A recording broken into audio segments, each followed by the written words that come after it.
In this lecture, we will concentrate on the study of Markov chains in the long run and study under what conditions a Markov chain exhibits steady-state behavior and under what conditions such steady-state behavior is independent of the initial starting state. More precisely, we will look at long-term state occupancy behavior, that is, in the n-step transition probabilities when n is large. So, for example, assume that we have a Markov chain which is initially in a given state I, and consider the probability that the chain is in a specific state j after n transitions. Question: does that probability converge to some constant when n goes to infinity? Second question: and if this is the case, can this constant be independent of the initial state I? We will see that for nice Markov chains, the answer to both questions will be yes. How to characterize nice Markov chains? We will use several new concepts, one dealing with the Markov chain being acyclic or not, and the other with the notion of recurrent classes. Without going into details now, let us simply mention that we will show that the existence of convergence will be tied to having an acyclic Markov chain, and in case we have convergence, the independence from the initial state will be tied to having a single recurrent class. We will end this lecture by looking in details at a special and important class of Markov chains, usually known as birth-death processes. Hi, this is our second lecture on Markov chains. We will concentrate on developing further the general principles and tools behind Markov chains. We will first briefly review the main definitions and apply them to illustrate some additional calculations one can do as a way to warm up.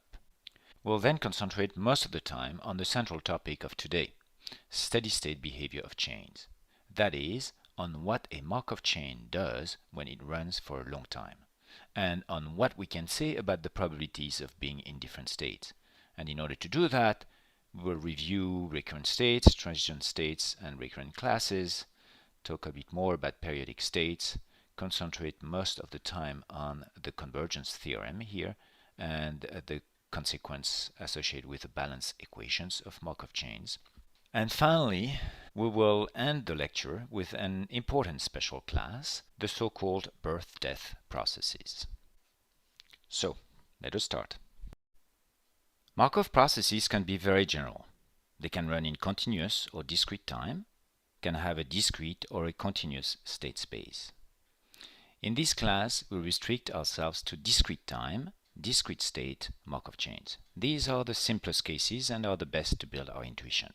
So, the state space is discrete, here finite, with m states, and time is discrete, that is, at any discrete point in time, the process is in one of these m states, and let's say here, at a given time s. And again, time is discrete, so think about the following process. You have someone hitting a drum, indicating that a transition occurs. And what it means is that the chain that was here will then jump, let's say, to another state j at the next time. So when the Markov chain jumps, it can jump on itself or jump to another state, like here or here. And then, at time s plus 1, someone hit the drum and you jump again, and so on and so forth. You can think of a very active frog jumping from lilies to lilies on the pond and following a regular drum beat. Right? Boop, boop. So what is left to define are the various probability of transitions, such as the transition from I to j. And the notation we're going to use is Pij, which by definition is that transition probability here.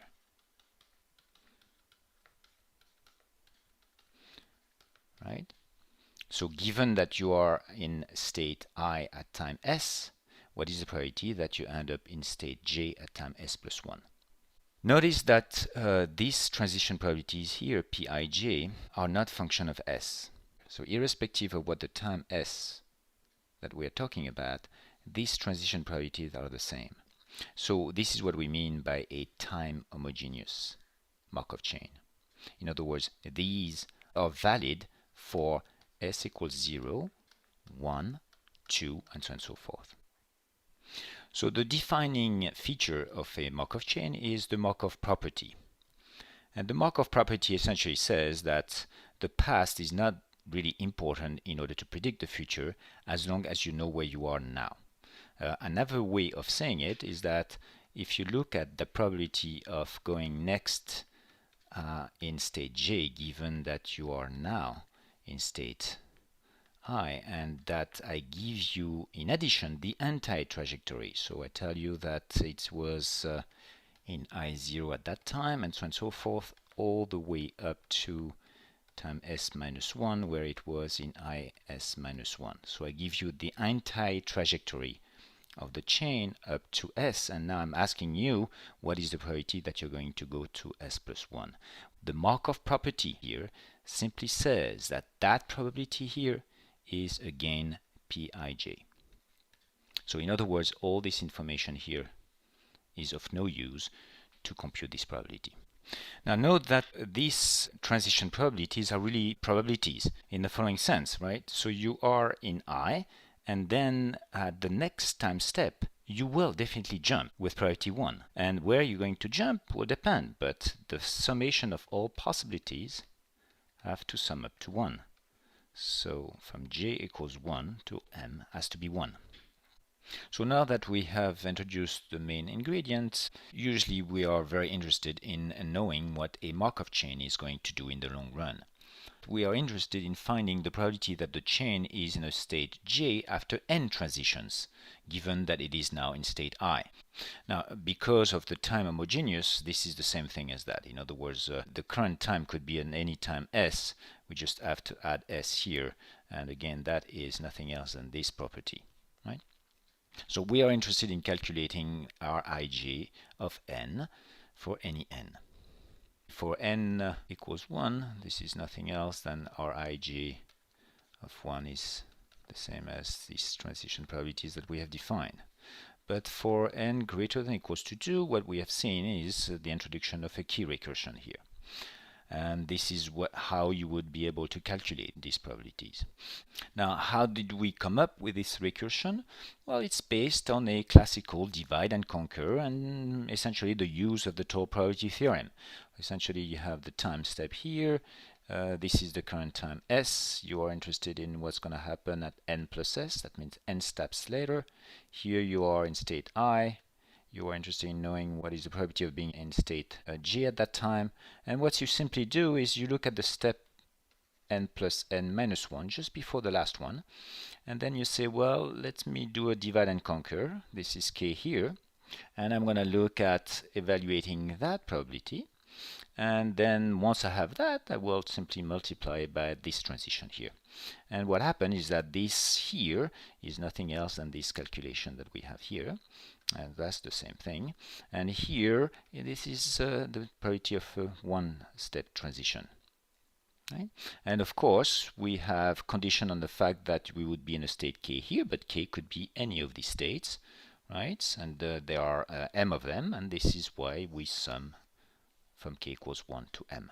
So essentially, this is how this k recursion has been put together, and we have used, of course, the Markov property in order to do that. Let's do now a little bit of warm-up in terms of calculation and apply these concepts.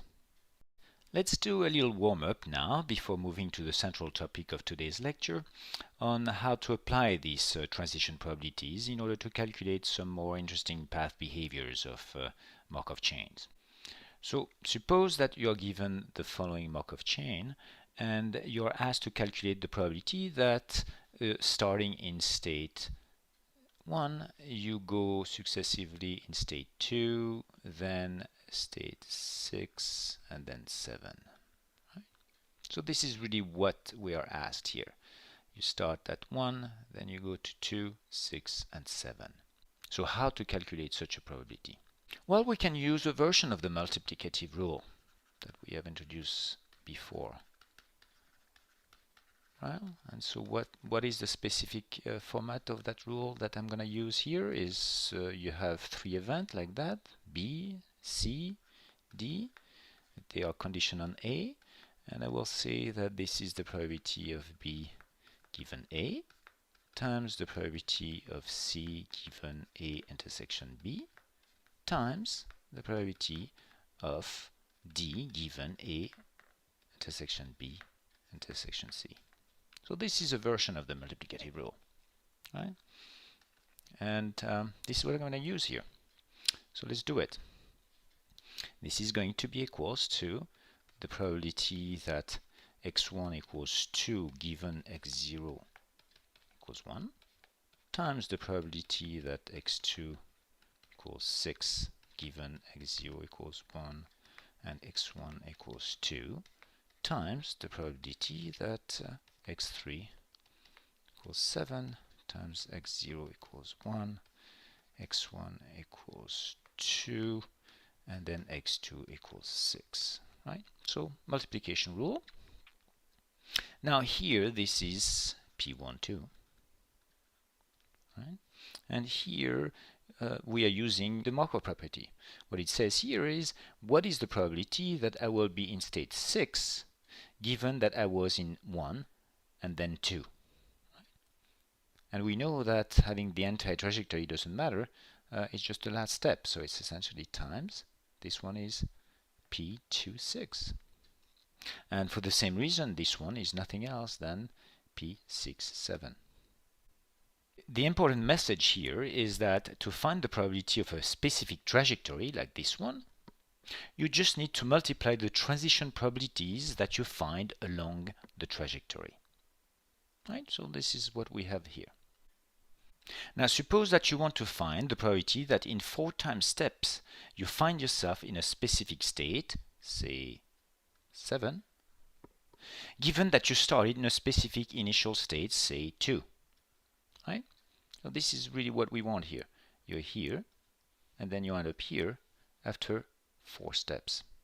So how do you calculate that? Well, one way is to use our recurrence formula for Rij that we have described before.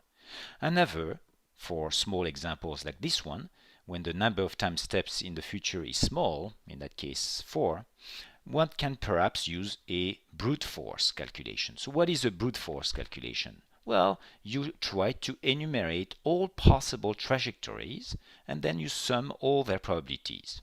So in that case, I think we have 3 trajectories, but I'm not so sure, so let's try to enumerate them. So one possibility, so you start here, and one possibility in one step transition is to go to 6, right? Then from 6 you go to 7, then from 7 you go back to 6, and then from 6 you again go to 7, right? So that, if we look and use the rule that we have developed before, it would be the probability of going to 6 times P67 times P76 and times P67. So this is one way of doing it. What would be another path? Well, from 2 you could, instead of going to 6, you could go to 1 in one transition. Then you go back to 2, then we go to 6, and then right up to 7. So essentially here what we have is plus P21 times P12 times P26 times P67. And what is the third way to do that? So there is a third path. If you're starting from here, yes, you go here in one step. Here you do a jump on itself, and step, another jump, and then you go to 7. So in that case you would have plus P26 times P66 times P66 times P67. So here we have the anti-solution, right? So this is what is called by brute force. Now, of course, if instead of 4 here, you had something like 200, right? The number of trajectories would grow exponentially with this number of steps. and this is not practical anymore. Using the recursion formula would have been a much better approach, and in some sense would have a much better complexity, essentially a linear growth as a function of time steps in the future. More precisely, for a chain with a state space of m, at each time steps you need to update all Rij's, so for each pair of ij's, so each updates would take about m squared, and so the total computational complexity would grow about n times m squared as a function of n. The other thing that we discussed in the last lecture was a classification of the different states of a Markov chain into different types. A Markov chain in general has states that are recurrent, which means that from that recurrent state you can go somewhere else, and then from that somewhere else you can always come back to it. So if you have a Markov chain of this form and you start in state 9, the options for you is to either go to state 3 or to state 5, but no matter what, if you go to 3 you can come back always, and if you go to 5 you can always come back as well. So clearly 9 here will be a recurrent state, and 3 for the same reason, and 5 as well. Now if you look at the state 6 or 7, it is the same thing. Starting from 6, the only way that you can go to is either stay at 6 or go to 7, and then in that case you always come back, and same thing from 7. You can either go to 6, that's it actually, and come back. So both of these are recurrent as well. So in a case a state is not recurrent, we will call it transient. So let's look at, for example, state 1. From state 1, if you go from 1 to 2 and then go to 6, there is no way to come back to 1. So the state 1 is transient, and for the same reason the state 4 will be transient and the state 2 will be transient. What about 8? Well, the same reason, the state is transient as well. So what we have seen also is the notion of a recurrent class. A recurrent class is again a collection of recurrent states that can communicate between each other. So here for this specific example we have two classes. This is one class, right? So it's a class 1, right? Let's call it recurrent class 1, and this is a recurrent class 2. So here again we have two classes instead of one, because if you are in one of these class, there is no way that you can find a path to go to one state here, and vice versa. If you are in one of these states here, there is no path that would lead you to that recurrent class. Now in the case where you have two recurrent classes like here or more, it is pretty clear that in the long run the steady-state behavior of the Markov chain will really depend on where you started. So for example, if your Markov chain started in that recurrent class, there is no probability that in the long run it will be in that class. And vice versa, if it started here, the probability of being in that recurrent class in the long run is 0. So the long run behavior of the Markov chain will depend on the initial condition. In the case where you have only one recurrent class, let's forget about that portion, for example, and you have only that portion here, then maybe the initial condition will not matter in the long run. But in fact, it's not going to be always the case, depending on the recurrent class being periodic or not, as we will see in the next clip. Alright, so as we have seen in the previous clip, another way that initial conditions may matter is if a chain has a periodic structure. There are many ways of defining periodicity. Some of them are more mathematical than others. Let us consider on one of the most intuitive ways of doing that. So here is the definition. The states in a recurrent class are periodic if they can be lumped together or grouped into several subgroups so that all transitions from one group lead to the next group.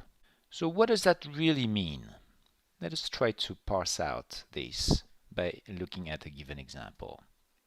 So here we would have a situation, a structure of a diagram, in which D is equals to 2.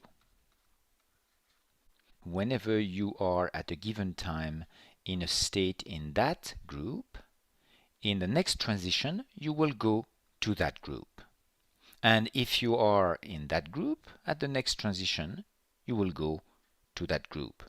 So in some sense there is periodicity and there is somewhat of a deterministic behavior according to this transition, but there is also some randomness left. We can be in any of these states within that subgroup, but one thing that is for sure is that whenever at a given time you are into one of these states here in that group, if the Markov chain has this specific structure, in the next transition you will transition to one of these states here, and the next transition after you will go back here.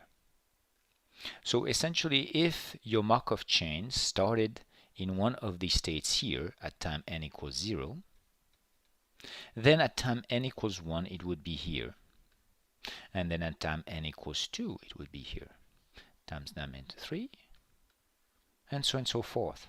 So every time you would have an even number, then you are guaranteed that the Markov chain will be in one of these states here. Clearly, with this kind of structure, it is impossible to have convergence of the steady state probabilities. This is another example where you would have a structure of a diagram in which you have a period of 3 here. So in that case here d equals 3. So here again, if you are in one of these states at a given time, then at the next time the following transition will guarantee to bring you in that group, and during the next transition you will go to that group, and then again here, and again you will have this kind of behavior in a very systematic way. So if you started here at time n equals 0, you would be in that group here at times n equals 1, and you would be here at n equals 2, and again n equals 3 here, n equals 4, n equals 5, 6, 7, 8, and you see the pattern. If you look at any time in the future, if the time is of the form 3 times k, for any k greater than or equals to 0, you're guaranteed that your chain will be in one of these states. Otherwise, it will be here or here. So here again, you do not have convergence of the steady states, because if you are told that you started in one of these states here, then you know that whenever you have a time that is of the form 3k plus 1, you will be here, and so the probability of being here will be 0. Alright, so we have been able to explain a little bit what a periodic state is using this definition. Now, given a Markov chain, how can we tell whether a Markov chain is periodic or not?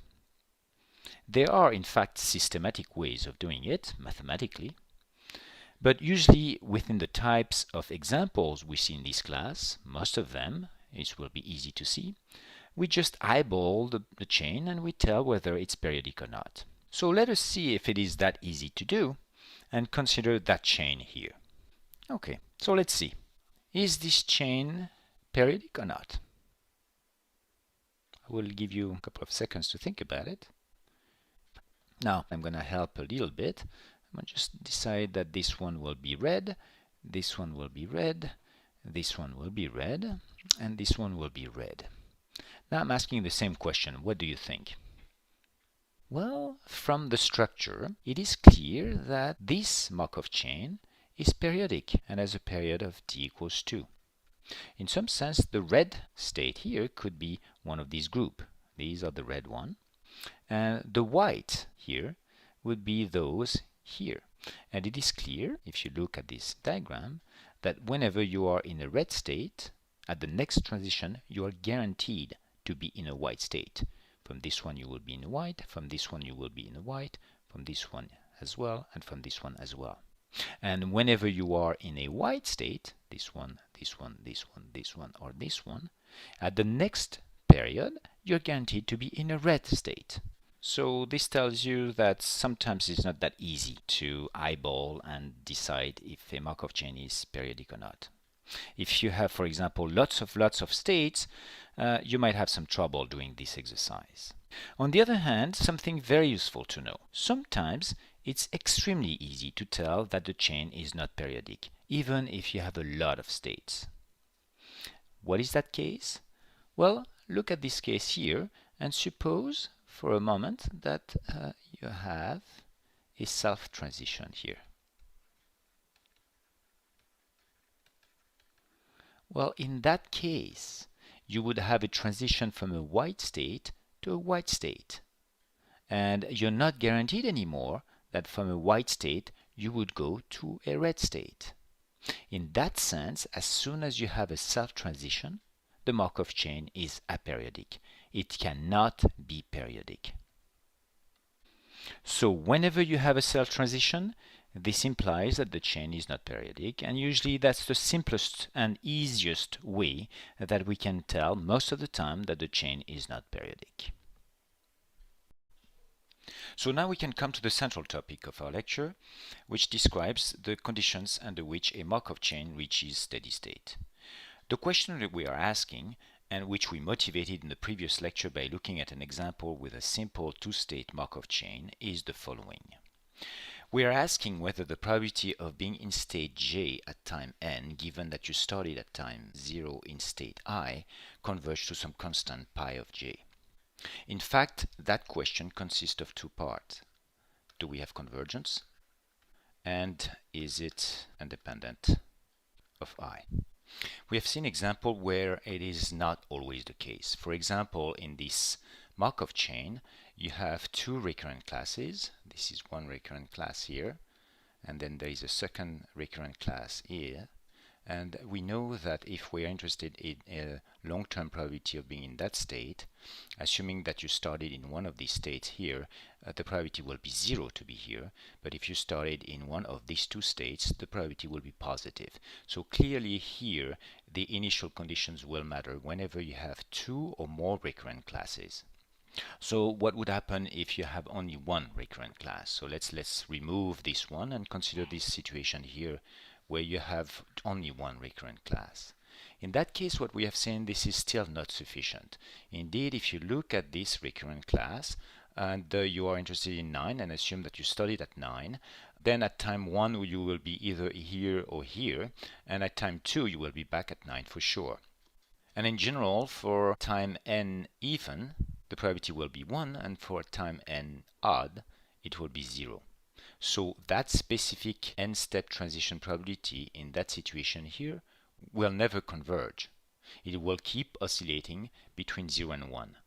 So the issue here is that we had a periodic recurrent class, and the period in that case was 2. So let us consider now the final case where you have only one recurrent class, and that recurrent class is not periodic. And how do we realize that this is not periodic here? Well, we have a self-transition here. So now that we have one recurrent class, and this recurrent class is aperiodic, the question is, do you have this kind of convergence here? And it turns out, and this is the big theory of Markov chains under the name of steady-state convergence theorem, that indeed, yes, the Rij's do converge to a steady-state limit, which we call a steady-state probability, as long as these two conditions are satisfied. So in summary, not only these two conditions are necessary, like we had seen with our counterexample, but they are sufficient. We are not going to prove this theorem here, it's a little bit complicated, but what is the intuitive idea behind this theorem? Well, let us think intuitively as to why the initial state does not matter when the chain has a single recurrent class and no periodic states. The technique is pretty classical. The idea is the following. Think about two independent copies of that Markov chain, starting at two different initial conditions. So, for example, think about a red copy, and the red copy would initially start at state 2, and then will, at each unit of time, will jump to next state according to the transition probabilities of this Markov chain. So, for example, so this is at time 0, it was here. Time 1, it might come here. Time 2, 3, 4, 5, and so on and so forth. Right? So this is one copy of the Markov chain. So think about another copy, the blue copy, and assume that the blue copy started here at time 0. And again, independently of the other, but during the same unit of time, it will jump from state to state according to the transition probabilities again. So think that maybe this one will go here, then will go here, times 2, 3 will be here, 4 here, maybe 5 here, and so on and so forth. Now look at these two independent copies. There will be a time, and in that case for our little example here is the time 4, where for the first time they collide in a sense that they jump to the same state at the same time. So at time 4, both of them are here. Now think a little bit about the future evolution of these two independent copies, given that they are in state 4 now. And here we are using the Markov property to say that the future evolution of the blue copy is independent of the previous path. Given that you are in state 4, the fact that you started in 1 does not matter for the future evolution of that blue copy. And for the red copy, given that you are in 4, the fact that you started in 2 does not matter to characterize the future evolutions of that red copy. Right? So in some sense, probabilistically speaking, these two copies cannot be distinguished for their future evolutions, given that they are both at state 4. So this means that the initial conditions for these two copies, given that these two copies met at a given state at a given time, probabilistically speaking, nothing can differentiate them in the future because of the Markov property. That's essentially the high-level idea of this proof. Now, the key thing here mathematically is to prove that whenever you have a Markov chain that has a single recurrent class, and this single recurrent class is not periodic, and you start from any initial conditions, the two copies will eventually meet in a given state at a given time with probability 1. Okay, so now let's assume that the theorem holds. That means that yes, indeed, we have proved the existence of these steady state probabilities. The question is now how to calculate them. Well, the way to do it is to start from our key recursion that we had for the end state transition probabilities. So where we assume here that we have m states, right? And we are going to take the limit on both sides of this equality. So when n goes to infinity, we know that Rij of n will go to pi of j. And here, when n goes to infinity, in some sense, n minus 1 also goes to infinity. And so Rik of n minus 1 should go to pi of k. And so we are using that property. And again, we take the limit as n goes to infinity. And we say that Rij of n converges to here. Now the limit on this side, you have a limit of a finite sum. You can exchange the summation and the limit, and so you take the limit inside. The limit of Rik of n minus 1 when n goes to infinity goes to pi of k, and then you have the resulting term. And so from that, taking limit again as n goes to infinity on both sides, you end up with this equation here for j. Now you can do that for any of the j of your Markov chain. So you have m state, so you end up having m equations, and you have m unknowns, right? The m pi j's. So this is a system of m equations with m unknowns. Unfortunately, this system is singular and has multiple solutions, and one way to see that is the solution pi j equals 0 for all j is a valid solution to this system. 0 equals 0. So clearly this is not very informative. So maybe we need one more condition to get a uniquely solvable system of linear equations. It turns out that the system of equations has a unique solution if you impose an additional condition, which is pretty natural, which means that the pi j's are actually probabilities. They should all sum to 1.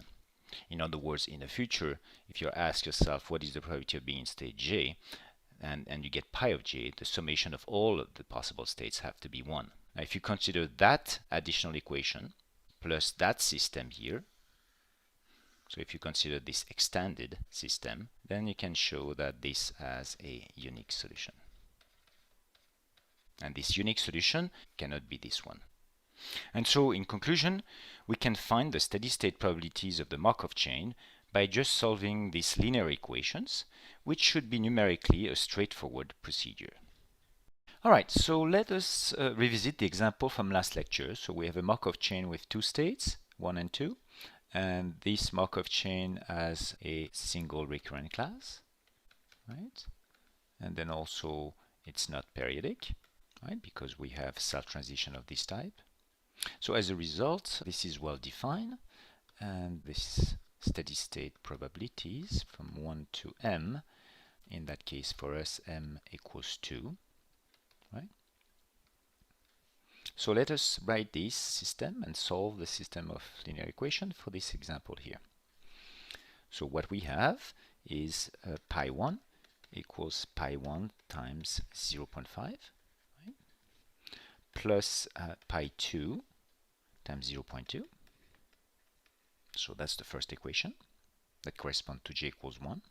Now for j equals 2, pi 2 equals pi 1 times 0.5 plus pi 2 times 0.8. So we have a system of two equations with two unknowns, pi 1 and pi 2. Let's rewrite them. I'm going to pass this one on this side and this one on this side.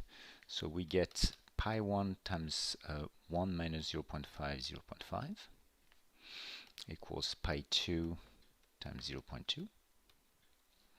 And this one, pi 2 times 1 minus 0.8 is 0.2 equals pi 1 times 0.5, right? We realize that these two happen to be the same.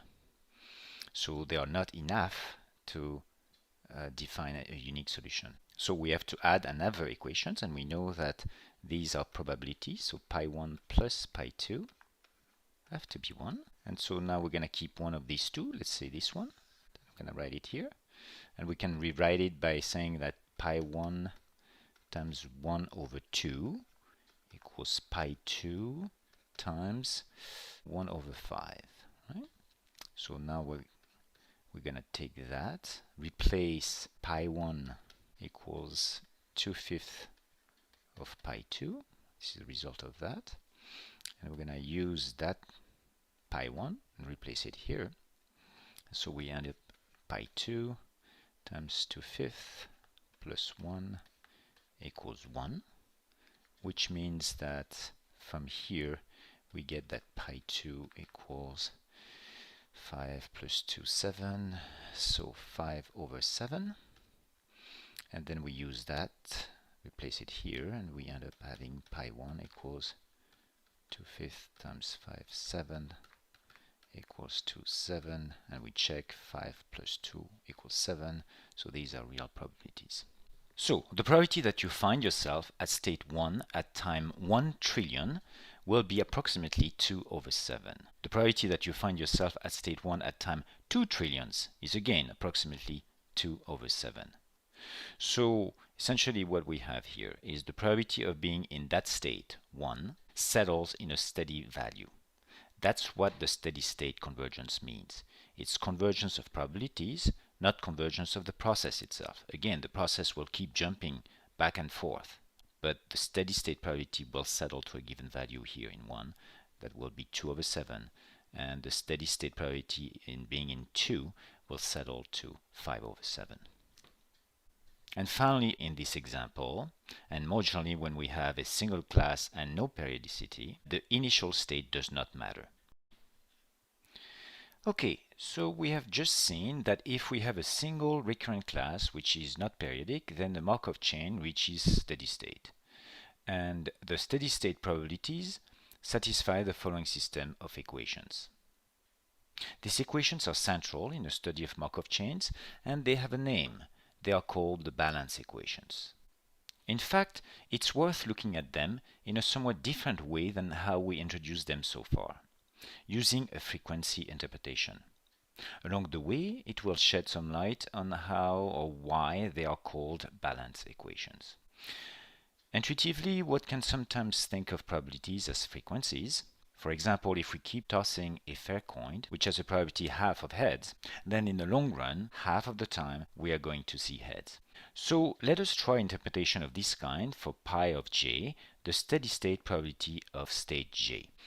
Imagine the evolution of a Markov chain as a particle jumping from state to state, and imagine an observer at a given state. So imagine that you have an observer here, given state j. And imagine that this observer will keep counting every time the particle visits the state j.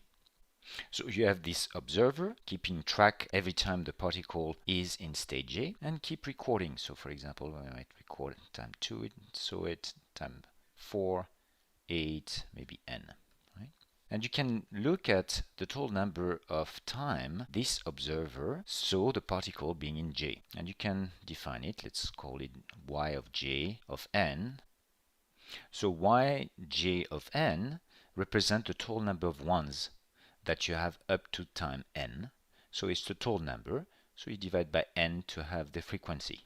So here that would be the frequency of time this observer saw the particle in state j up to time n. Well, when n is very, very large, so n large, that frequency approaches pi of j. In fact, we can make it more rigorous by saying that that converges to pi of j when n goes to infinity in a rigorous fashion that we will not discuss here. So we have now a frequentist interpretation of pi of j. Now let us think about a frequency interpretation of transitions from 1 to j. So again, now you have a new observer, and this observer, look at it here, and every time the particle passes here, input a 1. So for example, maybe 1 here, 1 here. So if you think about it, you're looking at from 1 to j, and of n, that would be the total number of ones that you observe here up to time n. And if you divide by n, that's the frequency. And so what is this frequency? Well, let's look at it this way.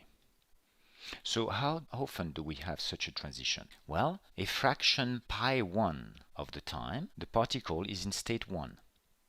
And whenever at state 1, there is going to be a probability p1j of going there. There might be other ways to go, but out of all the time the particle in state 1, the frequency of time it will transition to j will be pi 1j. So out of all possible transitions that can happen, the fraction of these transitions that will happen from 1 to j will be pi 1 times p1j. Again, this is when n is large, and this can be made more rigorous.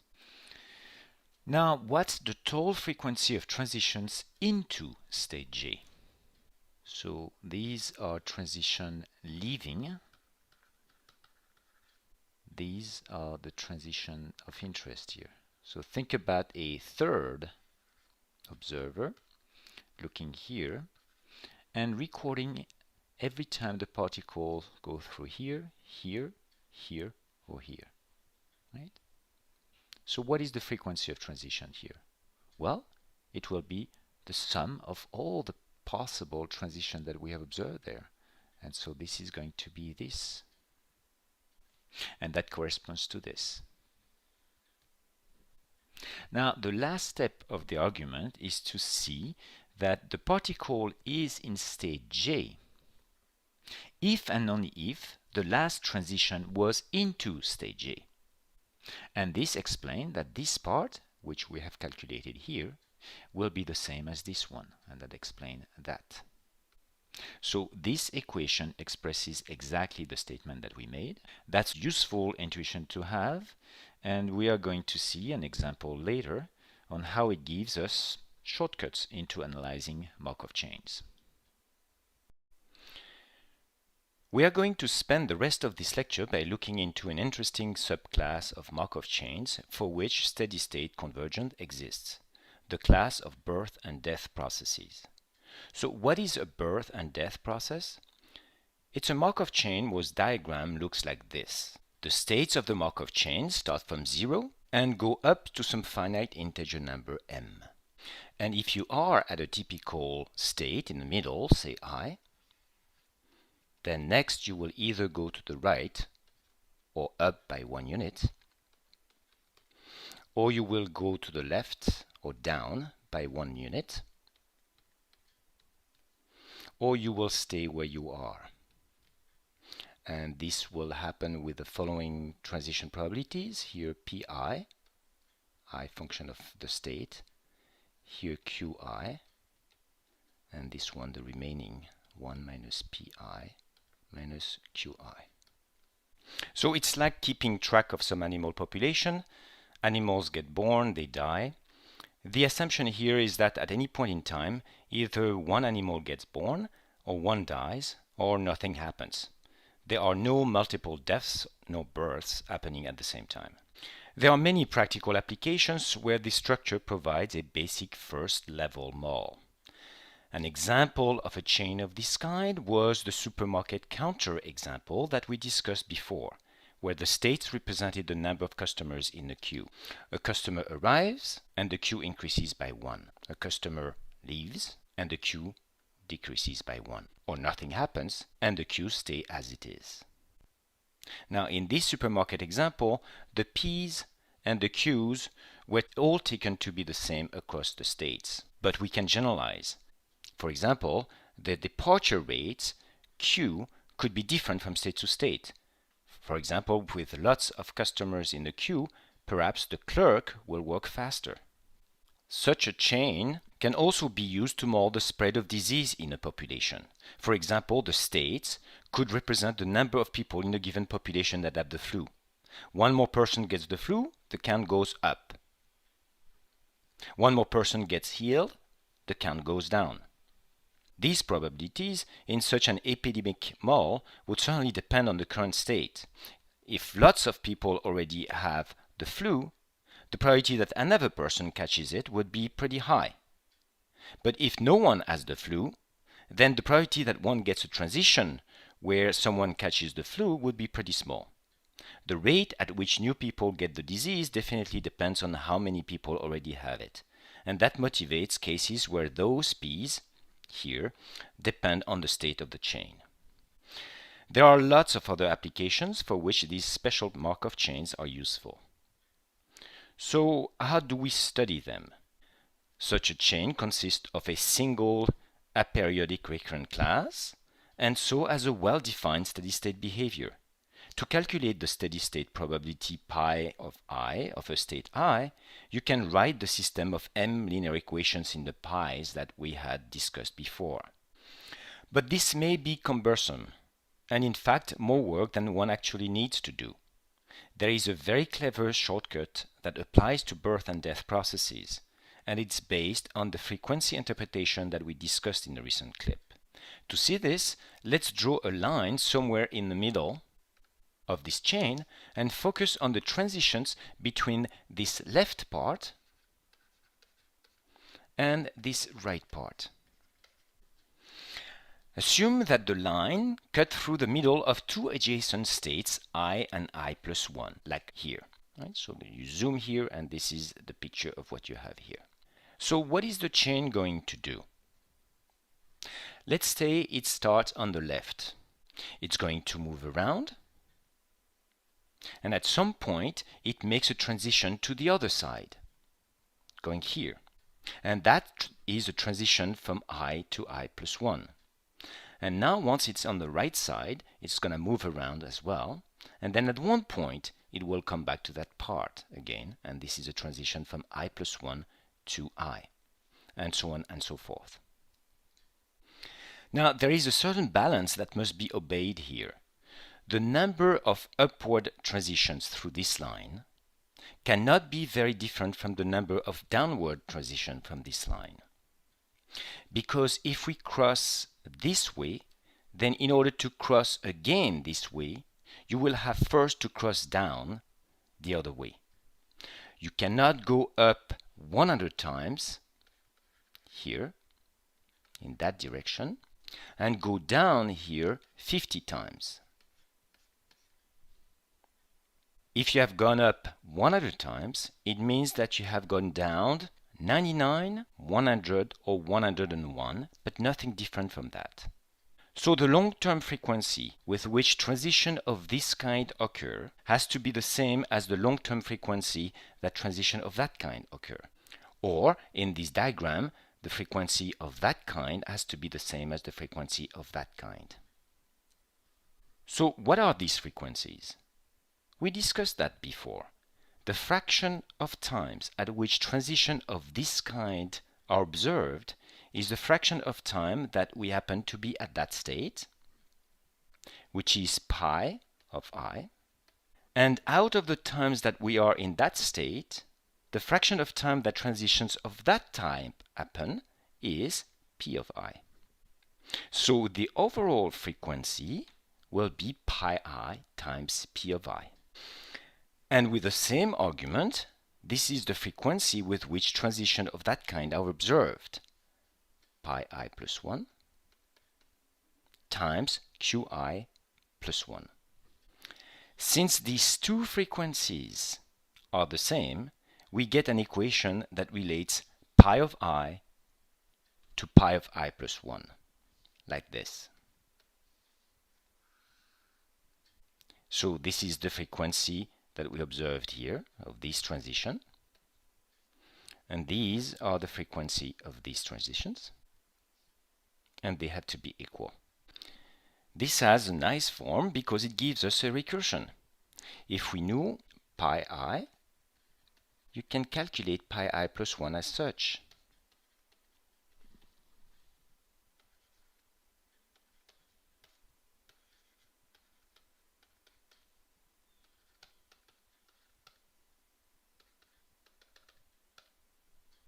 So it's a system of equations that's easier to solve than the original system of linear equations which we presented before for a general Markov chain. But how do we get started? If we knew pi of 0, then we can use it to find pi of 1. Then from pi of 1 you can get pi of 2. This is 1. Pi of 3, etc. But we don't know pi of 0. It's one more unknown. It's an unknown, and we need to actually use the extra normalization conditions that the sum of all the pi, or pi j, has to be equals to 1. And after we use that normalization condition, then we can find all of the pi by first solving for pi of 0. How? This can be rewritten pi 0 plus pi 1, which is pi 0 times p0 over q1, plus pi of 2, which is pi of 1 times p1 over q2, pi of 0 times p0 times p1 over q1 times q2, which is pi 2, plus etc. equals 1. So this equation allows us to find pi of 0, and then we use this recursion to find pi of 1, pi of 2, pi of 3, etc. So we have just seen that a clever trick based on the frequency interpretation of the transitions between successive states, like here, allows us to write a simple set of equations which can be solved recursively, given here, giving pi I plus 1 as a function of pi of I. More specifically, we have pi I plus 1 equals pi of I times p of I divided by q of I plus 1. And this is true for I equals 0 up to m. And to start the recursion, we need to find pi of 0, and this can be done using these normalization conditions, which leads to pi of 0 times 1 plus p0 over q1 plus etc. equals 1. Let's illustrate the details of this procedure on a special case. Let's assume that all the p's are the same and all the q's are the same. So this is the special case in which we are interested in. So at each point in time, if we are somewhere in the middle, you have priority p of moving up and probability q of moving down. Define rho to be the ratio of p over q. Rho can be interpreted as the frequency of going up versus the frequency of going down. If it's a service system, you can think of it as a measure of how loaded the system is. If P equals Q, that means that if you are at this state, you are equally likely to move left or right. So the chain does not have a tendency to move in that direction or in that direction. If rho is bigger than 1, so that P is bigger than Q, it means that whenever we are at some state in the middle, we are more likely to move right as opposed to moving left, which means that the chain has a tendency to move in that direction. And if you think of this as a number of customers in Q, it means your system has the tendency to become loaded and to build up a queue. So rho being bigger than 1 corresponds to a heavy load, where queues build up. Rho less than 1 corresponds to the system where queues have the tendency to drain down. The system is going to move in that direction. Now let us write down these equations for that special case. We end up with that, which is pi I times rho by definition of rho. Once you look at this equation, you realize that pi of 1 is pi of 0 times rho. And pi of 2 is pi of 1 times rho equals pi of 0 times rho square, and so on and so forth. And you find that you can express pi of I as pi of 0 times rho at the power I for any possible I between 0 and m. And now if we use the normalization condition, we get that pi of 0 times 1 plus rho square plus rho at the power m is equals to 1. Let's now complete the calculations for two special cases. If rho is equal to 1, that means P equals Q, then pi I equals pi of 0 for all I. It means that all the steady state probabilities are equal. This special case is called a symmetric random walk. So you start at the state at a point in time, either you stay in place or you have an equal probability of going left or right. There is no bias in either direction. You might think that in such a process you will tend to get stuck either near one end or the other end. It turns out that no, in the long run, this symmetric random walk is equally likely to be at any of those states. And for this special case, this equation here is simply that pi of 0 times 1 plus m equals 1. That means that pi of 0 equals 1 over 1 plus m, which is consistent with the fact that all steady state probabilities are the same. They are all equally likely. They are m states, and so each one of them, pi I, is pi of 0, which is 1 over 1 plus m. The Markov chain is equally likely to be in any of these m plus 1 states in the long run. Suppose now, instead of p equals q, that m is very, very large, a very large number. Let's take m going to infinity, and suppose that the system is on the stable side. That means that p is less than q, which means that there is a tendency for customers to be served faster than they arrived. In other words, the chain is drifting toward that direction. So that means that rho is less than 1. And what it means is that this infinite series, when m goes to infinity, is the geometric series. And this series is going to be 1 over 1 minus rho. That is, this infinite series is 1 over 1 minus rho. And since pi of 0 is 1 over this infinite series, we end up having pi 0 equals 1 minus rho. And since we have pi of I equals pi 0 times rho at the power I, we end up having that pi of I equals pi of 0, which is 1 minus rho, times rho over I equals 1 minus rho times rho at the power I for I equal. This pi I can be seen as coming from a probability distribution. They tell us that if we observe that chain at time, let's say 1 billion, and ask where is the state of the Markov chain, the answer will be the chain is in state 0, that is, the system is empty with the probability 1 minus rho, or there is one customer in the system and that happens with probability 1 minus rho times rho, and so on. So the distribution can be drawn like that. You have here I, right, corresponding to the state, and if you put pi of I here, 0 here, then 1, 2, 3. Then pi of 0 is 1 minus rho here. Right? Pi of 1 will be rho times rho 1 minus rho, and pi of 2, and so on and so forth. So if you look at this distribution here, it's pretty much a geometric distribution, except that it has shifted so that it starts at 0 instead of starting at 1. So it's a shifted geometric. This model is the first and simplest model that one encounters when studying queuing theory.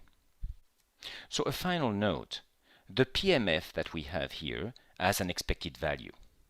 And the expectation is given here. E of fx of n is 1, let me rewrite it here, is rho over 1 minus rho. And this formula, which is interesting to anyone who tries to analyze a system of this kind, tells you the following, that as long as rho is less than 1, then the expected number of customers in the system is finite. But if rho, this little rho, becomes very close to 1, then you're going to have 1 over something that is very close to 0, and that number will be very, very big. So when rho becomes very close to 1, that means the load factor is something like, let's say, 0.99, you expect to have a very large number of customers in the system at any given time.